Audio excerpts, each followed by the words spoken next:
देश दुनिया में समय समय पर तरह तरह के बदलाव होते रहे हैं। हमारे देश में भी हर साल नियमों में कुछ ना कुछ बदलाव देखने को मिल ही जाता है। एक बार फिर से शिक्षा से जुड़ा बदलाव सामने आया है, जिसका असर कॉलेजेस और यूनिवर्सिटीज पर दिखाई देने वाला है। नैक यानी कि राष्ट्रीय मूल्यांकन एवं प्रत्यायन परिषद, national assessment and accreditation council ने कॉलेजों को लेकर बड़ा फैसला लिया है। नैक ने मूल्यांकन प्रक्रिया में बदलाव किया है। अब कॉलेजों के लिए प्रोविजनल एक्रेडिटेशन भी मिलेगा। इसका शॉर्ट नेम पैक होने वाला है। इसकी वैधता केवल 2 वर्षों की होगी। इसका लाभ न्यूली एफिलिएटेड और टेम्पररी एफिलिएटेड कॉलेजेस को होगा। कोई भी कॉलेज जहां यूजी और उससे ऊपर की पढ़ाई होती है, वह पैक के लिए आवेदन कर सकेंगे। नामांकन के बाद कम से कम एक शैक्षणिक सत्र पूरा होने पर ही कॉलेजों को इसके लिए योग्य माना जाएगा।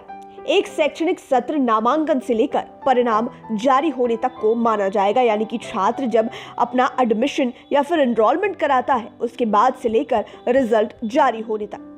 पैक की अवधि 2 वर्षों की होगी। अगर कोई कॉलेज लगातार 2 टर्म से अधिक पैक नहीं करा सकते हैं, तो इसको लेकर भी नैक की ओर से सभी कॉलेजों को गाइडलाइन जारी की गई है।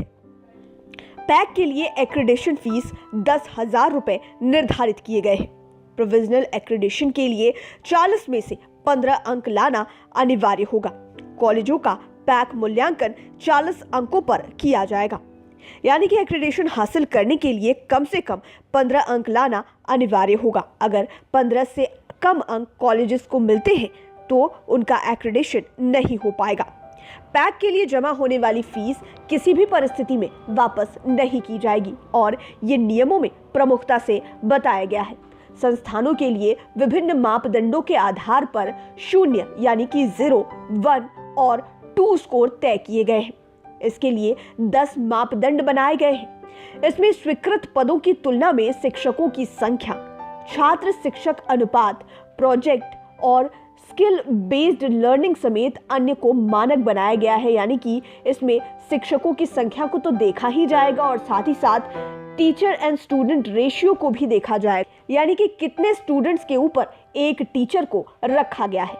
प्रोविजनल एक्रेडिटेशन हासिल कर राष्ट्रीय स्तर पर साख स्थापित कर पाएंगे। आपको बता दें कि कॉलेजेस प्रोविजनल एक्रेडिटेशन हासिल कर राष्ट्रीय स्तर पर साख स्थापित कर पाएंगे। नव संबद्ध यानी कि न्यूली एफिलिएटेड कॉलेजेस को प्रोविजनल एक्रेडिटेशन का लाभ सबसे अधिक मिलने वाला है। सबसे अधिक नव संबद्ध और अस्थायी संबद्धता हासिल करने वाले कॉलेजेस को इसका लाभ मिलेगा। इसे हासिल करने के बाद वे राष्ट्रीय स्तर पर अपनी शाख को स्थापित कर पाएंगे। नैक से मूल्यांकन कर संस्थानों को ग्रेडिंग पर फंड भी मिलता है।